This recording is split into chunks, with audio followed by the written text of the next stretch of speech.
inflation, debt crisis, commodity shocks, prolonged economic stagnation, and the failure for cybersecurity measures. These are among the items that are currently being debated or at least thought of at the World Economic Forum. But how will the current government try to tie this up with the policies and actions that is coming out from this and within? Joining us on the line live is Professor Dr Geoffrey Williams, the economist at Malaysia University of Science and Technology. Dr Geoffrey, maybe we can do a quick top line kind of comment in terms of cost of living measures and policies resulting from it. Are you, I guess, comfortable from the overtures and the actions that has been taken by the current government, or do you feel that it has been left wanting and the government needs to do more to address cost of living? I'm actually quite positive about what the government has done so far. There is actually quite a limited scope for them in the short term, but based on what they can do, I think that they are actually doing the right sort of things. I mean, the first is to look at the subsidies and the cost control, and they are clearly getting very deeply involved in analysing the price controls and looking for ways in which they can target the subsidies.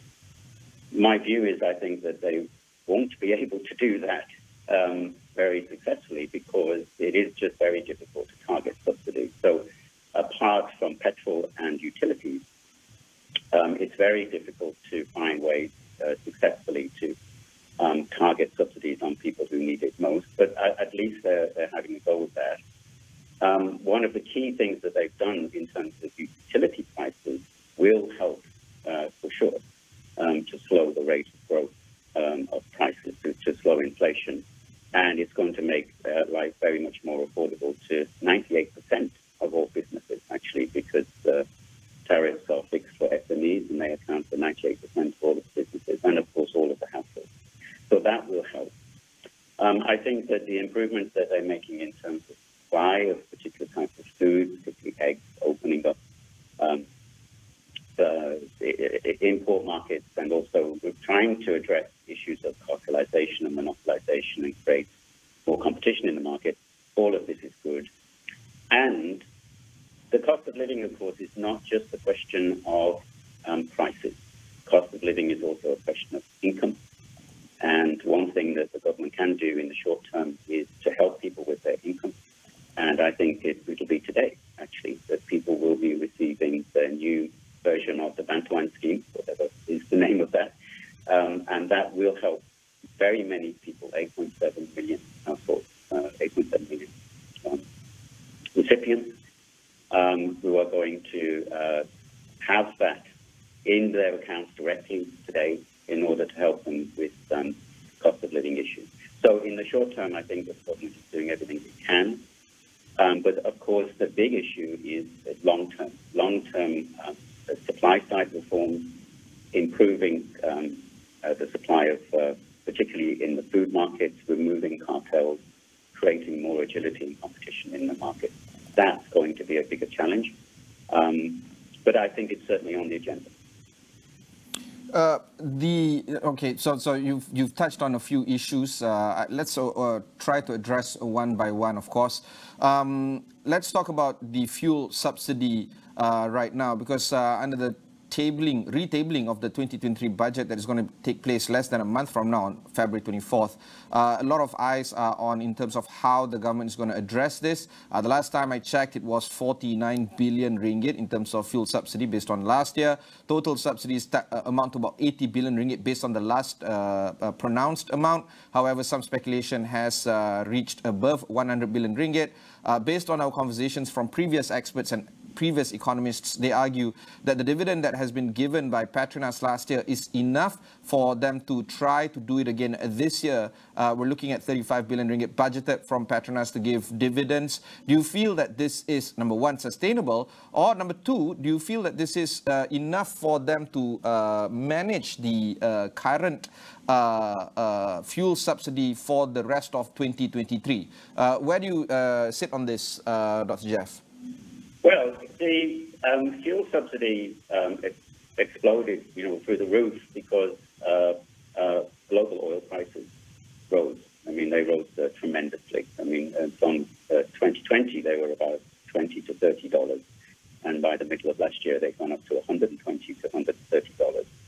So there was a massive increase in the price of oil. And of course, Malaysia benefits from that because that improves Petronas' income and profitability. So what you're seeing there in the petrol subsidy is a direct transfer from the improved profitability of Petronas into a subsidy which keeps prices at the petrol pump affordable. And I think that generally speaking has been the right policy. If RON 95 had been allowed to float according to global prices, then very many people would have been simply priced out of the petrol market. Not just people in the lower income groups, but very many people in the M40, not just the middle M40, but even the upper M40 wouldn't have been able to afford RON 95 if it had gone up to 4 ringgit, 450 or whatever it might have been. So in terms of how the petrol subsidy will be handled going forward, oil prices globally have come back down to where they were about this time last year. So they're trading now somewhere between $75 to $85 a barrel. So they've come down tremendously. Of course, that will reduce the revenue and profitability for Petronas, but it will also reduce the need to subsidize petrol prices. And so it's a balance. My general view is that the government should try, in terms of revenue this year in the budget in the end of February, should try to maintain the royalty that it got from Petronas last year, which was about 50 billion. If that is achievable in terms of the long-term profitability and investment plans of Petronas, I think it probably is. They should try to continue with that 50 billion income. But of course, what that means is that they won't need to spend it all on petrol subsidies, and that means they will have a surplus, which they can then use for other forms of government spending. And that will help to keep down the overall government deficit. Of course, we're also trying to understand a little bit better in terms of the timeline of sustainability, largely because based on the WEF, or the World Economic Forum's report, cost of living, inflation, debt crisis has been identified as top 3 global risks for Malaysia, and it will be persistent over the next 2-year period. And because of this, the global risks that rank first among the severity of this is that the economic slowdown could be as long as 10 years. Do you feel that the timeline is actually quite sensible as being published by the WEF, or is there some sort of differentiation in terms of how you think the economic situation is going to last in terms of timeline? I think that, of course, we need to take a look at what's happening in the global economy. Because Malaysia depends very heavily on trade, net trade. And also Malaysia is trying to maintain and improve its foreign direct investment profile.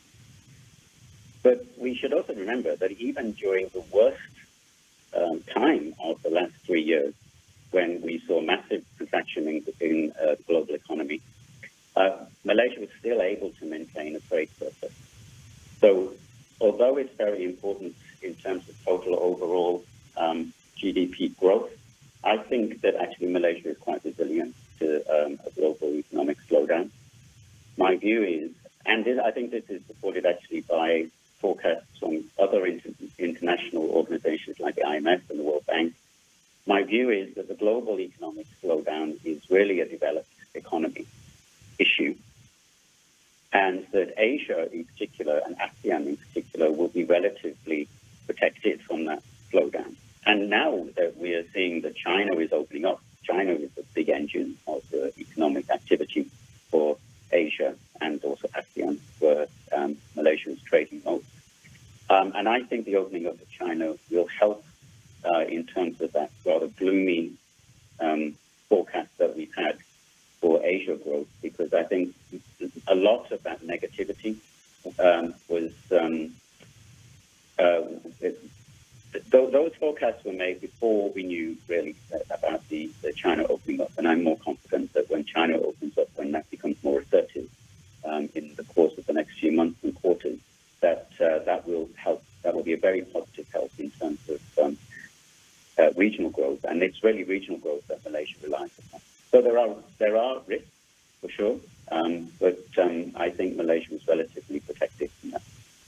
I think it's hard for us to argue that the China reopening is going to be bad for the economy. We're looking at an upside in terms of tourism, hospitality, transport, many others, of course, shopping as well, or retail.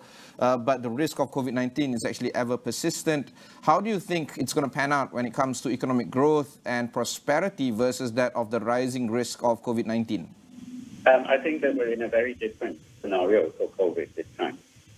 We have to remember that when we were dealing with COVID back in 2020, nobody knew what the virus was, nobody knew what was going on, nobody knew about the transmissibility of it. We didn't have any form of treatment for COVID in the early stages. There were no vaccines when we were dealing with this first in 2020. And now we're in a much different environment. We do have treatment. The treatments are effective. We know how to manage it because we've learned lessons from managing it before. And there is a great deal of immunity within the population, either through the use of vaccines or through natural immunity. And so we know that the impact of any future virus will not be as harmful in terms of public health as it might have been in the past. So I feel that we really have learned lessons from the previous pandemic, and that we must be serious about those lessons that we've learned and not repeat the mistakes that we had before of locking down and imposing travel bans and that sort of thing. That's the disaster. The disaster from COVID was not caused by the virus. The disaster from COVID was caused by the policy response. And the good news is that even if we will still have this virus, which everybody predicted, I mean, everybody said the virus will not go away, so there's no news there. But even though we still have this virus, we don't necessarily have to have the same policy response. And if we have a different policy response, we can weather the impact and protect people's health together. There should be no economic trade-off. There should be none of this lives are more important than money trade-off discussion anymore, because that trade-off can be handled better in my view. Okay, we'll go for one short break. When we come back, we'll continue on our conversation with Dr. Geoffrey Williams of MUST. We'll be right back after these messages.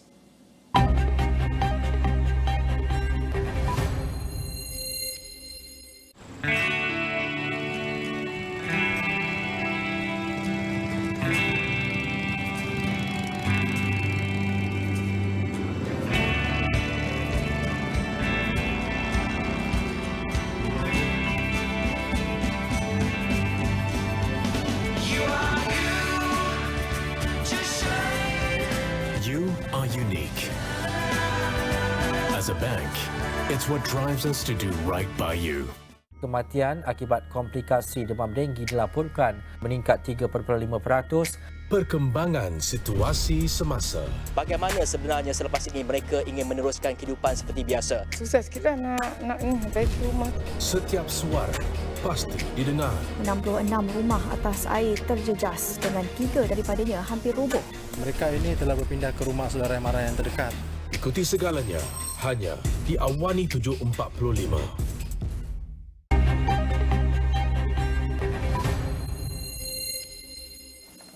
Thanks for continuing on with us. I have with me Professor Dr. Geoffrey Williams, economist at MUST. Early on, before the break just now, you were touching on the idea of the Universal Basic Income, or UBI. There are a lot of merits and, of course, a lot of pragmatic solutioning in terms of how to execute it.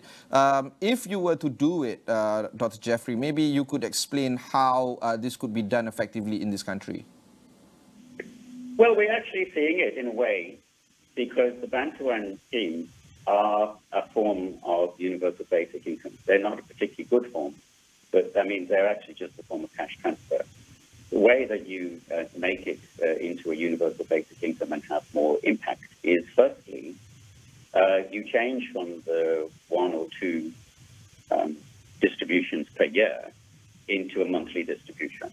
And people often say, well, this isn't affordable. How could you possibly be giving people money every month? But we know from the current amount that will be issued out today, it's only 1.67 billion ringgit for that 8.7 million people. And if that were done every month, it would be about 20 billion ringgit. It sounds a lot of money, but 20 billion ringgit is a quarter of the amount that the government has been spending on subsidies during 2023. So when you compare it one form of welfare policy through subsidies and another form of welfare policy through universal basic income. It's actually very much more cost effective to run it through a universal basic income. The way to do it is to take the existing Bantuan schemes and the registration for the Bantuan schemes and to use that as the basis to identify who is in need of the assistance, and then, as it happens now, to transfer it directly in the form of cash to people's bank accounts, and to do this on a monthly basis.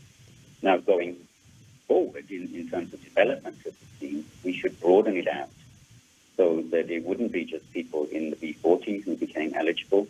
It would be people in the lower M40 who would also become eligible, but they would have the amount of money that they receive related directly to their incomes, directly to their salaries. And that's the form of a reverse tax.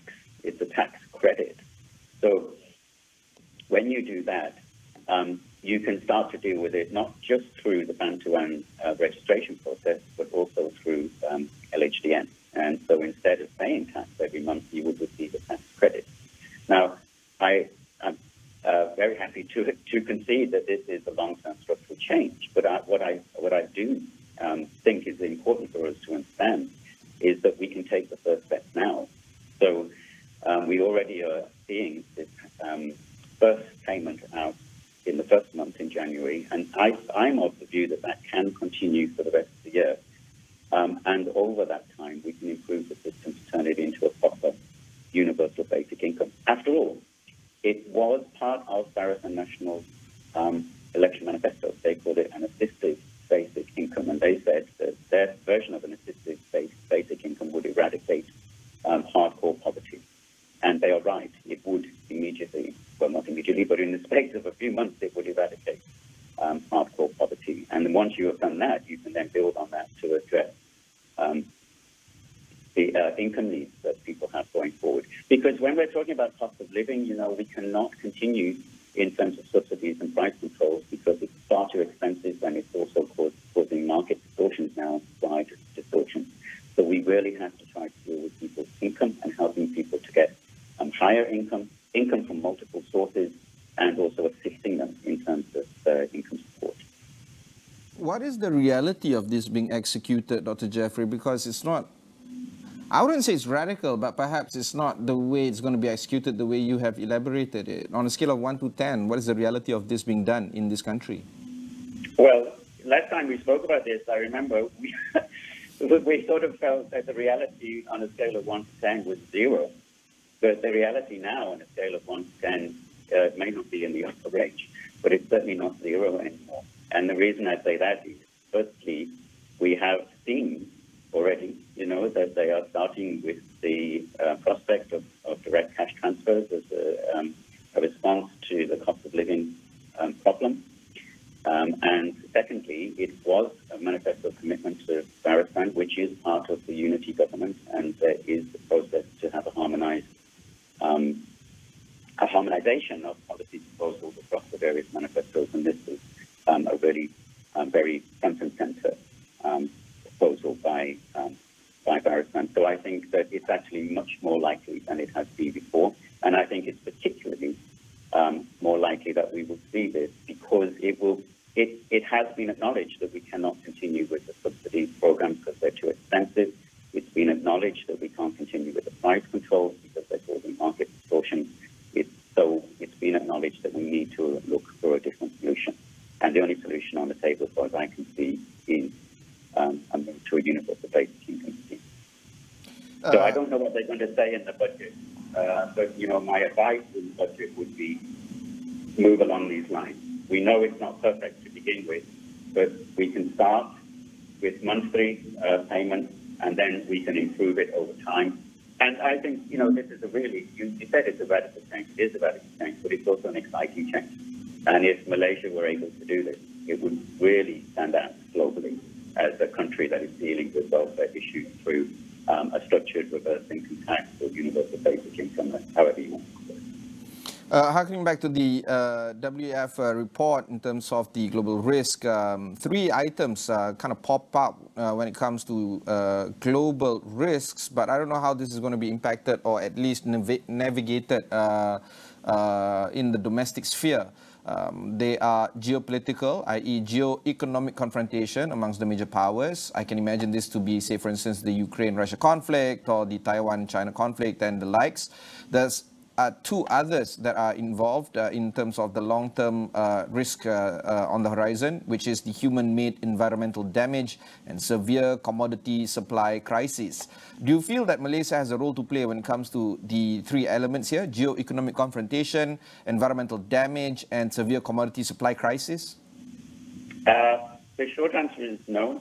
I don't believe that. I mean, I think that whatever is happening in terms of the geopolitical issues are far outside of the sphere of influence of countries like Malaysia. Not just Malaysia, but I think that very few countries are able to influence that. That's very far outside of the sphere of influence of a country like Malaysia. In terms of the environmental issues, I think that these are long-term global trends, and it's well understood that no single country can make a significant difference in these long-term trends, and that nothing can be done in quickly in the short term. So I'm actually not particularly convinced by World Economic Forum analysis and World Economic Forum lists of crises and lists of risk indicators. But, you know, for me, I think that Malaysia will stabilize this year, and that it needs to focus really on domestic issues. It needs to focus on cost of living issues for Malaysians. It needs to focus on welfare issues, rebuilding pension funds, for example. It needs to focus on domestic investment, and it needs to focus on rebalancing the fiscal policy. And if it focuses on these things, it will be able to withstand very many of the global risks. One big risk that I do think is a serious risk, and that is cybersecurity. I think that there is very significant global and systemic risk in terms of cybersecurity, and the move to e-commerce and e-wallets and electronic spending is increasing that risk, not just systemically from a global level, but also locally here in Malaysia. If for example, there was a significant cyber attack on the global financial system and your e-wallet was switched off, you would have no access to financing your day-to-day spending. And that, to me, is a very, very significant and serious risk. And I think people aren't really focusing on that. It's interesting that you touched on, say, for instance, the rise of the digital commerce and cybersecurity. This is because this is the last item that was mentioned by the World Economic Forum, which is the failure to address cybersecurity measures.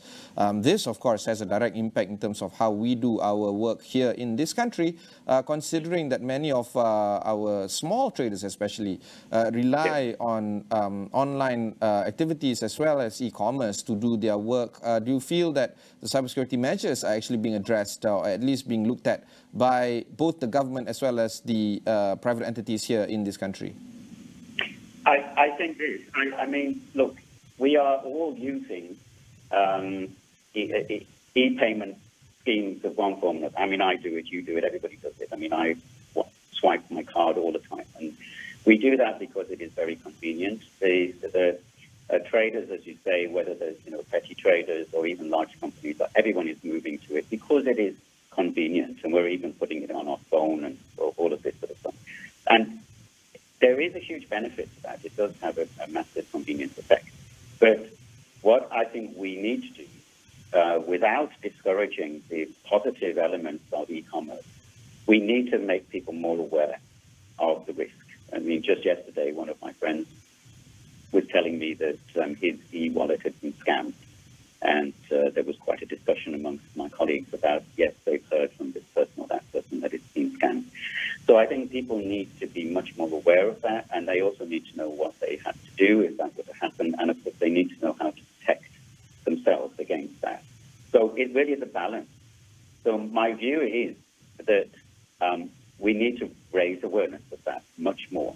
And whilst recognizing there's a huge benefit to everybody, we also need to recognize that there are significant risks to individuals as well as the economy as a whole. Let's talk about your outlook for 2023, Dr. Geoffrey. Do you feel that we are heading for an optimistic outlook, or do you feel that the risks are too large for us to ignore, and therefore we should go ahead with a pessimistic outlook for the year? Well, you see, I'm an economist, so for me, optimism is a return to normality. You see, if we are growing at a normal rate of economic growth between 4 and 5%, I'm happy. If we're growing at 8.9% or 14.2%, I'm not happy with this. If we're contracting, of course, I'm not happy. So my view is that for 2023, we will be looking to have a much more normal and much more stable period of growth in Malaysia between 4 and 5%. I think inflation has peaked and it's going to come down to around 2.5% by the middle of the year. That doesn't mean prices will come down, of course. It just means that they will stop rising at a very fast rate, so the rate of growth of prices will be slower. We will be heading towards a more normal environment, and I hope that that will also mean that there will be no more pressure on interest rate rises, and people can have a bit of a respite and try to recover, and the economy should look for a much more stable period, based on everything in the world not being as bad as has been predicted. But those risks are real. All of the risks that you've mentioned are real. The risk of global downturn is being worse than we had predicted. That's real. So we have to take all of that into account. But I am optimistic that we can return in 2023 to a more normal and more stable environment with lower inflation and more normal economic growth and stable and predictable interest rates.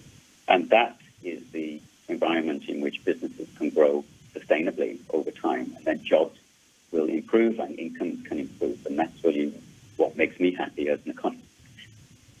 Thank you very much, Dr. Geoffrey. Final parting words before we conclude our conversation this morning?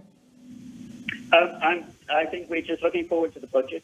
Let's see. There's going to be some news this week on interest rates. We're looking to see what the first indicators are for the year as a whole.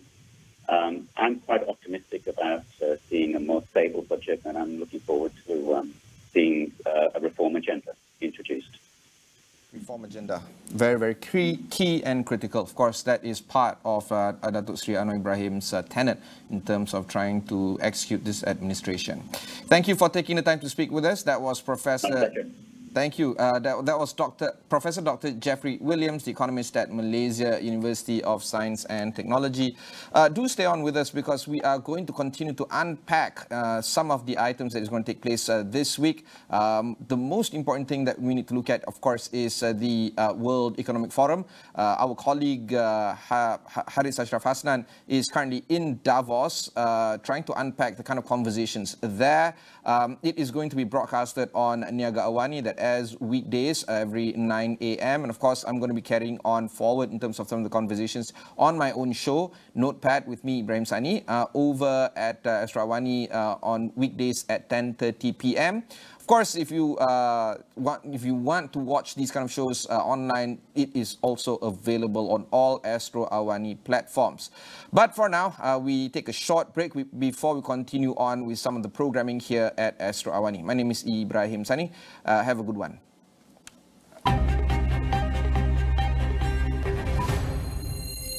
Adakah bahan dari sumber semula jadi berkesan? Lihatlah hasil pada rambut anda. Dengan kandungan 90% bahan dari sumber semula